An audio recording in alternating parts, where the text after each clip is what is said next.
خاص الناخب الوطني السيد Hervé Renard. Monsieur Hervé Renard, merci d'avoir accepté l'invitation de l'émission Soud sur la chaîne Riyadiyya. Salam alaikum. عليكم السلام. أخبارك بخير؟ صباح الخير. صباح النور. بارك الله فيك. بارك الله فيك, Monsieur Renard. Les Lions ont assuré l'essentiel. On est le premier qualifié pour la CAN 2017 au Gabon. Aujourd'hui à tête reposée. Êtes-vous satisfait du rendement? Quelles sont vos impressions après la double confrontation contre le Cap-Vert? Satisfait, oui.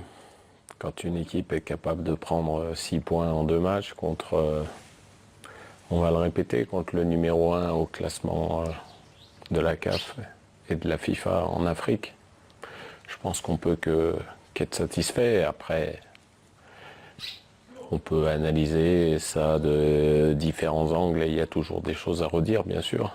Donc il y a du travail. Monsieur Renard, il paraît que l'objectif est de remettre les Lions de l'Atlas sur les bons rails. Ça sera un travail de longue haleine qui exige en effet beaucoup de patience et d'humilité de la part des joueurs, n'est-ce pas? Oui, la patience, c'est pas de la part des joueurs ou de l'entraîneur, c'est de la part de la fédération et de tous ceux qui animent le football au Maroc. Les journalistes en particulier, les politiques, tous ceux qui sont susceptibles parfois de faire des mouvances, on va dire, dans le football. Et c'est ce qui parfois est surprenant parce que il y a des gens qui jouent contre l'intérêt de la nation.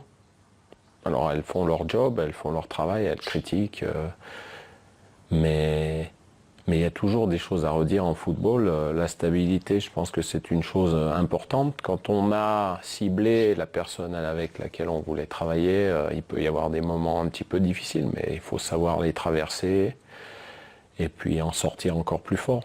C'était la première étape contre le Cap-Vert, ça s'est bien passé. Aujourd'hui, quels sont vos objectifs à court et à long terme avec la Fédération royale marocaine de football? Le premier objectif, c'était de se qualifier pour cette Coupe d'Afrique des Nations 2017.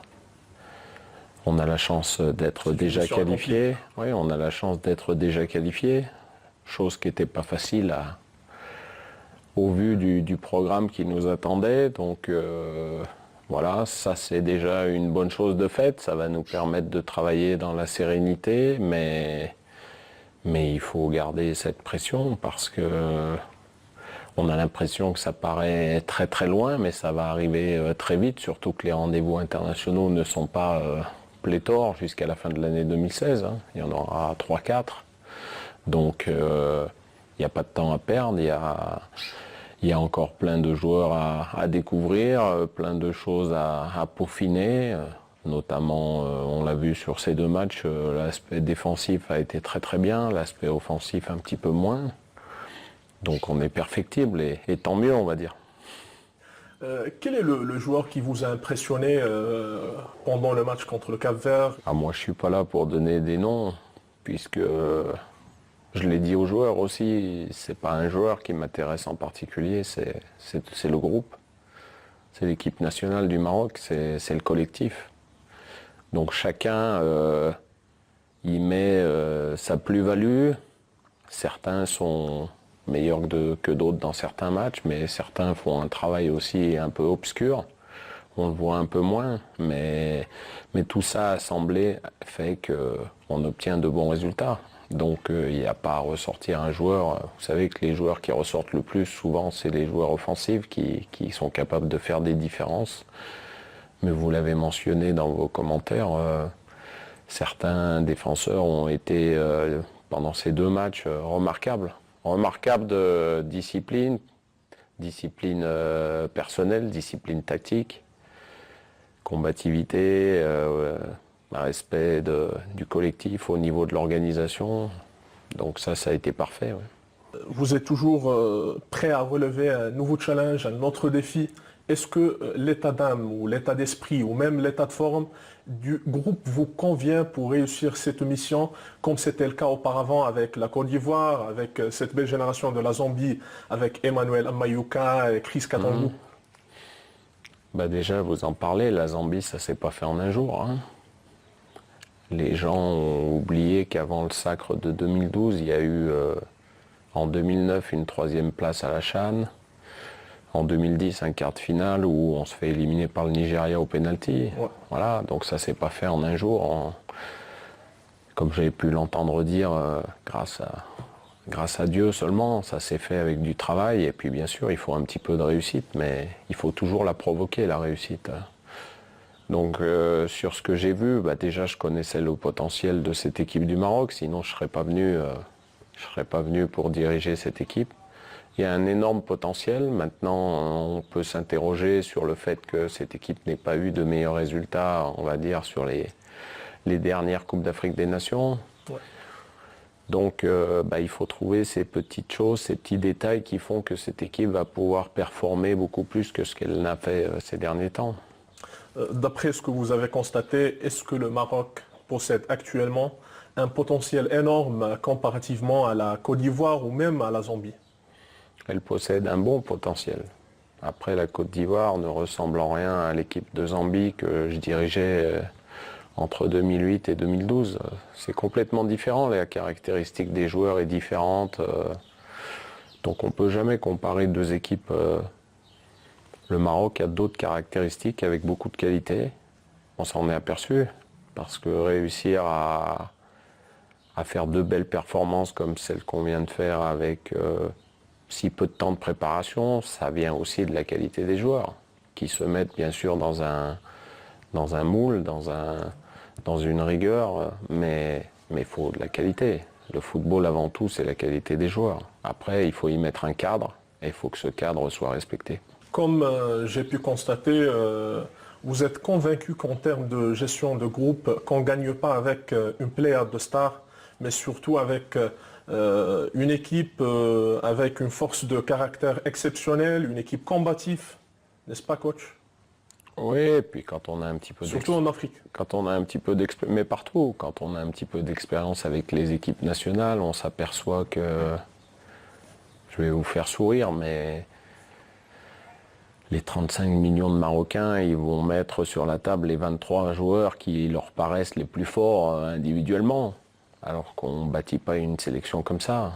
Sinon, la France n'aurait pas été championne du monde avec sans Cantona et Ginola à l'époque, qui étaient deux des très très très bons joueurs. Mais il faut apporter quelque chose au collectif, il faut un groupe, et il faut, pour une compétition comme une compétition continentale, bah, il faut un état d'esprit remarquable. Il ne faut pas que celui qui est assis sur le banc durant 4 rencontres avant de jouer une demi-finale vous pose de problème. Entre guillemets, c'est ça. Donc il faut faire en sorte que ce groupe soit bien équilibré partout. Dans le football, c'est comme dans la vie, on ne peut pas trouver que des architectes, mais il faut aussi des maçons. Est-ce que vous êtes à la recherche des maçons aujourd'hui, comme Oussama Tanen et comme d'autres? Oui, il y en a, mais il y en a. Il y en a de très bons même. Maintenant, il faut trouver les bonnes complémentarités, trouver les petites choses qui vont faire qu'on va pouvoir progresser, notamment dans le secteur offensif. Et puis ça peut nous permettre d'envisager l'avenir avec sérénité pour pouvoir être beaucoup plus ambitieux. Mais je me rappelle, il n'y a pas si longtemps que ça, en 2013, c'est pas si vieux que ça, quand le Maroc est parti à la Coupe d'Afrique avec Eric Guéretz, il faisait partie des favoris. Donc après, qu'est-ce qui s'est passé? C'est pas à moi de juger.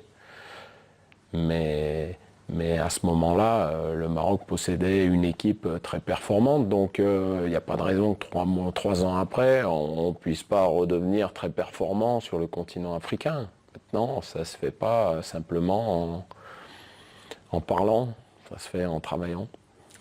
Aujourd'hui, il vaut mieux se focaliser sur le groupe actuel ou de rajeunir le groupe avant les prochaines échéances qui vous attendent, non?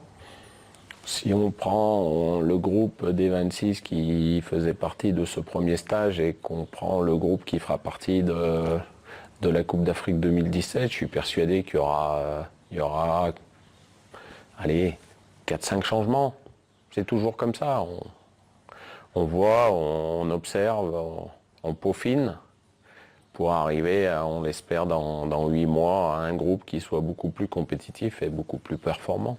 Bien sûr que vous avez des limites à ne pas dépasser. Quelle est votre stratégie pour mettre fin à l'ingérence des agents autour de l'équipe nationale? C'est une réalité qu'on a vécue avec plusieurs entraîneurs. Ah bon? Bien sûr. Moi, j'ai jamais vécu ça, donc je peux pas vous en parler. J'ai jamais eu de problème avec des agents sur le continent africain. Jamais. Je pense que à partir du moment où vous faites des rassemblements et où l'équipe est, on va dire, enfermée sur elle-même, sans visite abondante de l'extérieur, je pense que tout se passe bien. Il suffit de mettre des règles. Maintenant, moi je peux pas juger de ce qui s'est fait avant, ou si c'est vrai, si c'est pas vrai. J'ai jamais vécu ça avec une équipe nationale, donc j'ai jamais un agent qui m'a posé de problème dans une équipe nationale. Côté disciplinaire des joueurs, est-ce que vous êtes satisfait après 8 séances d'entraînement? Les joueurs ont été remarquables, mais c'est qu'un début. Donc l'important dans la vie, comme dans le football, c'est d'être constant. Il paraît que vous gardez une bonne relation, pas forcément avec M. Nasser Larguet, mais avec la direction technique nationale. C'est en partie ce pourquoi je suis venu au Maroc aussi. Quand je regarde la fédération marocaine de l'extérieur et que je vois le directeur technique national Nasser Larguet, que j'ai connu à Cannes, puisque j'ai été joueur à Cannes, mais on n'était pas à la même période, puisqu'il est arrivé juste après que j'en sois parti. Je pense qu'entre le laps de temps de mon départ de Cannes, de son arrivée, et le fait qu'on se soit retrouvé à Rabat quand je suis venu en stage avec une équipe algérienne, l'USMA d'Alger ici, en 2010, 2011, on s'était aperçu, mais on n'avait pas communiqué. Donc voilà, mais je sais que Nasser Larguet est un très grand professionnel. Donc j'ai eu plaisir à savoir que c'était lui le directeur technique national, parce que j'ai suivi son parcours, sans être un proche, mais à Strasbourg, à Caen, à l'AS Cannes aussi, parce que c'était un club très très formateur. Et ensuite, il y a Jean-Pierre Morland qui travaille à la fédération. Je vous rappelle, je suis français, que Jean-Pierre Morland, j'ai passé mes diplômes avec lui, et que je sais ce que la fédération française a mis en place pour la formation des cadres, pour la formation des jeunes joueurs. Après, on peut toujours discuter, c'est bien, c'est pas bien, tout ça, mais il y a eu un travail énorme de fait. Et quand on voit que ces gens-là sont mis au service de la fédération, plus un président qui me paraît avoir une ligne directrice assez stable et intelligente, il y a tout ce qu'il faut pour bien faire. Maintenant, ça, c'est une vue panoramique de l'extérieur et il faut travailler à l'intérieur. De toute façon, ces gens seront satisfaits de mon travail si les résultats arrivent. Si j'ai pas de bons résultats, je ferai comme tous les entraîneurs à travers le monde. Je serai remplacé par quelqu'un d'autre. C'est la vie, c'est la loi. Aujourd'hui, vous travaillez avec l'équipe nationale A et en même temps en coordination avec la DTN comme premier responsable de l'équipe locale et l'équipe olympique, n'est-ce pas, coach? Oui, c'est ça, ouais. J'aime bien avoir un regard sur... Ça ne veut pas dire que je vais m'occuper de toutes les équipes. Quand on sera en stage en même temps que les moins de 23 ans, je ne pourrai pas tout faire, mais simplement avoir un regard et une ligne directrice. À mon avis, on ne peut pas avoir une équipe nationale A, une équipe nationale locale, sans que les deux soient coordonnés, sans qu'il n'y ait pas le même avis pour la sélection des joueurs, pour savoir quels joueurs on met dans une sélection locale. Moi, je vais vous donner mon point de vue. Une sélection locale, pour moi, il n'y a aucun intérêt de mettre des joueurs de plus de 30 ans. Sauf s'ils sont titulaires ou dans le groupe de l'équipe A. Sinon, je ne vois pas l'intérêt. Ils vont jouer en quelle année en équipe A? Ouais. C'est pas dans ma philosophie. Après, je respecte ceux qui le font, mais c'est pas dans ma philosophie. Pour moi, une équipe nationale locale, elle doit être composée de jeunes joueurs qui sont amenés à jouer un jour en équipe A. Tous n'y joueront pas, mais ils représentent le futur de l'équipe nationale A du Maroc. Voilà. En tant que sélectionneur, est-ce que vous avez confiance aux joueurs locaux aujourd'hui? Ah ouais, je pense, oui. Pas plus tard qu'hier, j'ai assisté encore à un très très bon match entre le OAC et Agadir. Ça fait 2 fois que je vois cette équipe d'Agadir. C'est une équipe qui joue très bien au football. Le OAC aussi, c'est une équipe qui a des joueurs de qualité et en plus certains joueurs qui sont jeunes. Donc c'est ce qui m'intéresse. Donc oui, j'ai vu de la qualité, oui. Quel regard avez-vous sur le championnat national vu les éliminations précoces des clubs marocains en Afrique? Et je précise, je parle des 2 compétitions majeures, la Ligue des champions d'Afrique et la Coupe des confédérations. Ouais, ça paraît paradoxal parce que les infrastructures sont là. Il y a des clubs emblématiques. Quand on va voir un match du Raja, du WAC de Casablanca, il y a une ambiance, c'est rare de trouver cette ambiance en Afrique. Hein. Et ils ont des effectifs qui sont pléthoriques, on va dire, avec de nombreux joueurs de qualité. Quand on voit les matchs, il y a de la qualité, il y a une organisation, il y a des bons entraîneurs, donc on se demande comment... Après, pour en revenir à vos interrogations, quand vous tombez contre le TP Mazembe juste au prochain tour de la Champions League, c'est difficile. Hein. Ça se joue à... Ben, voilà, donc c'est pas facile d'aller très loin non plus dans les compétitions africaines. Mais une nation comme le Maroc se doit d'avoir des clubs beaucoup plus performants sur le continent.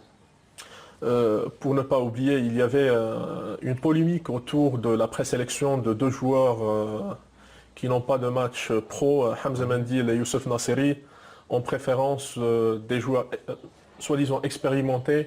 C'est une philosophie de travail. Il y en aura d'autres qui viendront. Et d'abord, ils faisaient partie d'un groupe. Donc il y avait 26 joueurs. Il y a 18 joueurs qui sont alignés sur la feuille de match. Et après, le groupe, ben, ça permet de gagner du temps. C'était en l'occurrence 2 joueurs de 18 ans qui n'aient pas fait de match en professionnel. Ben, pour eux, ça va être difficile, déjà parce qu'ils évoluent plus au Maroc, puisqu'il y en a un qui joue avec la réserve du Real de Madrid. Et alors après, faut-il mieux jouer avec la réserve du Real de Madrid ou dans un club au Maroc? Chacun sa réponse. Hein. Quel est le meilleur? Certains ont une réponse, moi j'essaye d'approfondir. Le petit reproche que je pourrais faire au club ici, c'est qu'il n'y a pas assez de jeunes. Quand je vois les compositions d'équipe, et j'ai vu jusqu'à présent, ça fait pas tout à fait 2 mois que je suis là, j'ai vu 10 matchs de championnat. Quand je regarde les dates de naissance, je ne pense pas avoir vu un joueur moins de 20 ans. Est-ce qu'en championnat de France, est-ce que dans les championnats européens, vous n'avez pas des jeunes moins de 20 ans? Donc ce qui est valable en Europe ou ailleurs dans le monde, c'est pas valable au Maroc. Pour moi, il n'y a pas assez de jeunes. Donc où joue-t-il? Il y a un championnat espoir qu'il faut suivre, mais je suis persuadé qu'il y a des jeunes qui sont certainement meilleurs que certains joueurs qui jouent là. Mais ça, c'est pas moi qui vais révolutionner la façon de voir des clubs. Hein. Peut-être que j'ai pas le même avis que certains entraîneurs qui ont des effectifs dans des clubs. Moi, je cherche déjà à préparer l'avenir. Et si un joueur évolue dans un club européen en réserve et que je pense qu'il peut m'apporter beaucoup plus qu'un joueur qui évolue dans un autre club, il n'y a pas de souci. L'important, de toute façon, c'est que je sois performant. Donc tous ces commentaires, ils seront atténués si on est performant. Si je ne suis pas performant, si on n'est pas performant, ça ressortira. Parce qu'il faut bien toujours trouver quelque chose.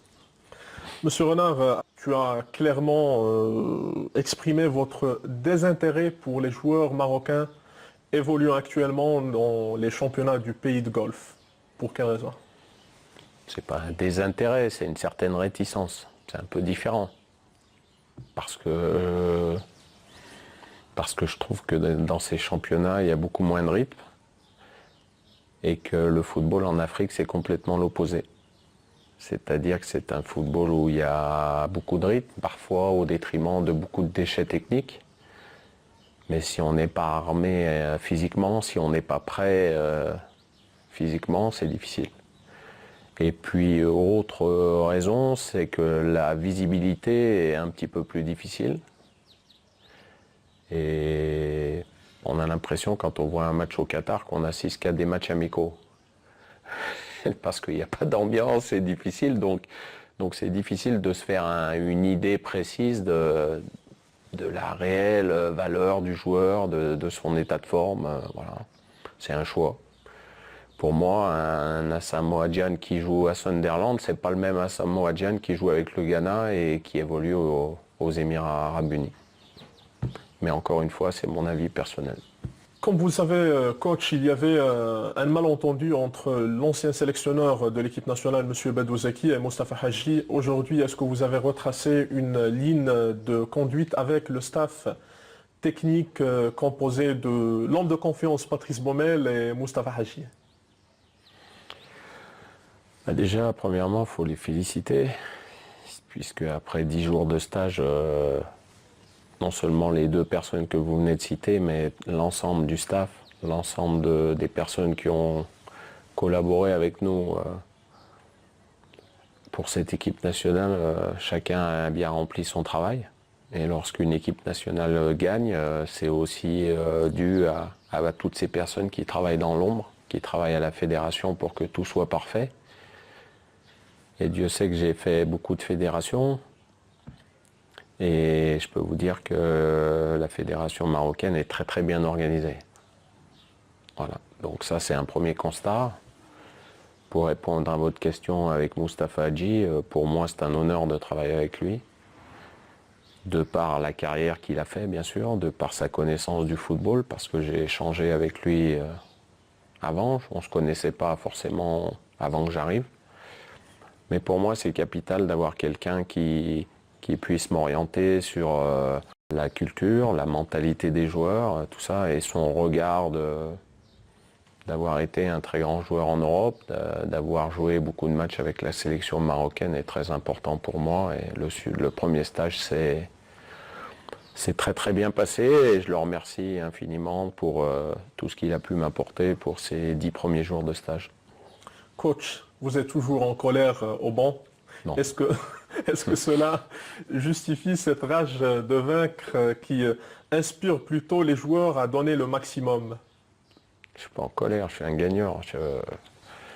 Et puis quand on est entraîneur, on essaye d'aller jusqu'au moindre détail pour que les joueurs, la finalité c'est que les joueurs ne se relâchent pas. Et je vais vous faire sourire quand on sait que le joueur marocain a tendance à beaucoup se relâcher quand tout va bien.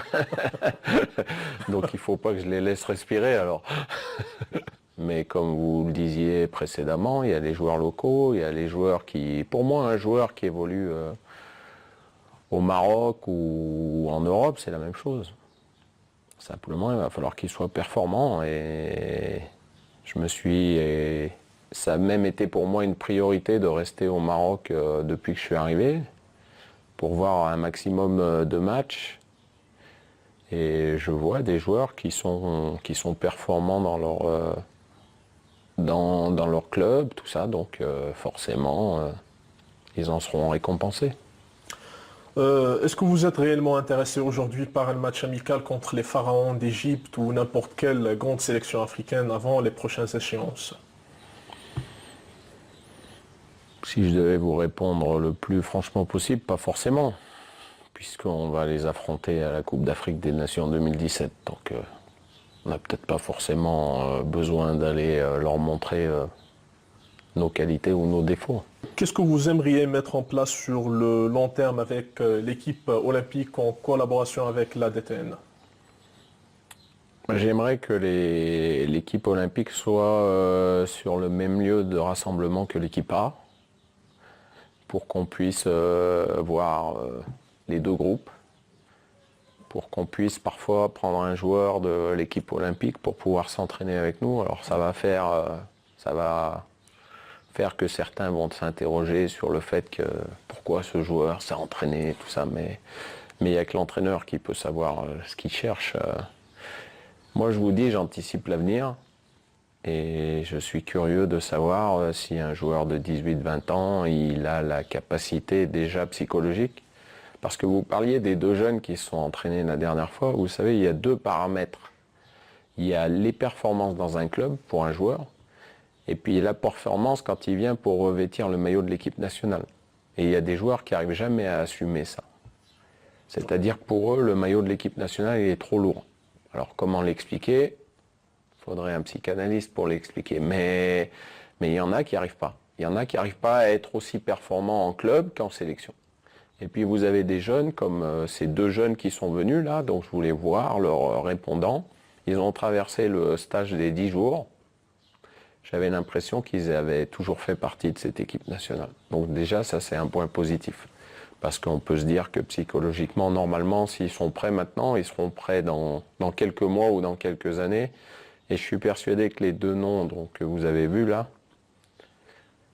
vont être très très importants pour les futures équipes nationales. Le programme des matchs amicaux pour l'équipe locale?